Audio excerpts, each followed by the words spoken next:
Hello, this is Neil Garradley, and this is my contemporary practice assessment reflective video. I would just like to say thank you to Brecca Farley for her support as my tutor. It's been a fantastic journey, and I think I've got to the point in my textile practice where I've been able to put all of my ideas from textiles vocabulary, mixed media, ideas and processes, contemporary context and contemporary practice, and demonstrate what I had learnt through my studying and duration with the OCA. Now, at the beginning of contemporary practice, we started off with traditional textiles, and through research this led me to produce a collection of family photographs. And I'd taken cotton calico as the form of media, and this was woven and dipped in school ink and beetroot juice, and I produced a collection of quite emotional pieces that reflected my family and my mum's family. And this was the first time that I'd encountered actually bringing emotions with words into my work. Leading on from that, we began to work and look at new and future materials, which again, some of the materials I'd not worked with before, but through investigation, through research, I'd discovered that I could actually find materials and make sound within my textiles, which again was another learning process. And I also came across new materials like expandable foam, which worked well because we could paint it, we could stitch it, and we could make fabrics that would make a noise. This led on to producing a final collection of samples, and it was in connection with antiviral materials, which related very well to the current climate at the beginning of the pandemic of COVID-19. So that was a collection of newfound materials producing the antiviral mask. Leading on from this, I began to research and look into found objects. Now, a good way of making a collection from this was I'm an avid walker and walk, far and wide, and so I used this as part of my research and was able to produce some samples, which through the development and the refinement I was able to take them back to the context, do a lot of walking along the canal side, and in my blog I produced video footage of these captured by the canal with water, again taking the inspiration from new and found materials of working with noise in my samples, and that was very effective, and that did actually work really well. Leading on from this, we began to look at transforming materials. This now became quite an experimental project where I could actually push the boundary of materials, and I started to engage and bring in with me the idea of hair, because I'm a hairdresser.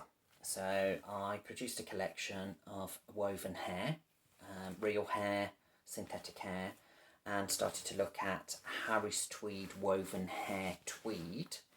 This then led me through research that possibly an idea of making a Harris tweed that would identify us through hair colour, through eye colour and skin tone. So again, I'd learned how to push the boundaries with research and really push the boundaries of experimentation with the products. Towards the end of the assignment, we began to look at artefacts, and this again opened doors of quite emotional areas.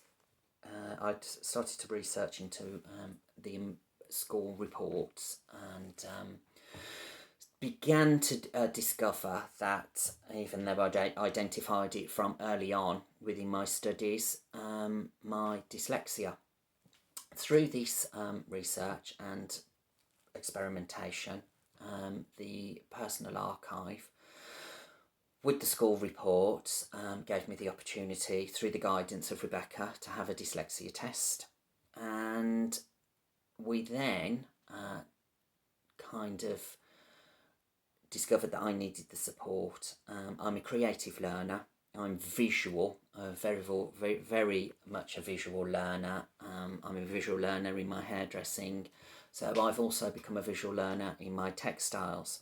This diagnosis did help, and also it's helped me increase my knowledge with making videos. So rather than having to document with words and writing, I've been able to make video footage of my creative practice and get my messages across. I then came to a brick wall, because this is how dyslexia was starting to make me feel within my studies, and I created the Dyslexic Textile Warrior, which became a piece of work that was battling against the frustrations of dyslexia. He also became an archive where I generated masks from the paper fabrics that I identified that I'd wanted to work with in my experimentation. And I also discovered that this enabled me to expand and express on an archive within the context. And it became quite, again, an emotional journey with dyslexia. The project allowed me to big up the warrior, to fight the fear of dyslexia, but I also generated a collection of kites which entailed the school report, which was a way of letting go of the fear of dyslexias, which it is important to me. But the one thing that I did discover with my studies in contemporary practice, that all of my samples could be returned to, and I could re-evaluate things like traditional materials, the new and found materials for the future, the materials that were found, transforming materials, the Harris Tweed hair, and also as well making a continuation with the Textile Warrior. And I am looking very much for the future of maybe working with the Textile Warrior to expand on and to embrace my emotions and bring more of my emotion into my work within the blog, within making videos. And I think it's a good way to get my textile practice across, which I think has really demonstrated my studies within this area and with the OCA. And I really do feel that I have processed and progressed and refined and developed, and I'm really looking forward to moving on to my level 3. So, as we can see, the Textile Warrior will carry on and fight the fear of dyslexia. Thank you for watching this video, and I hope you enjoyed it.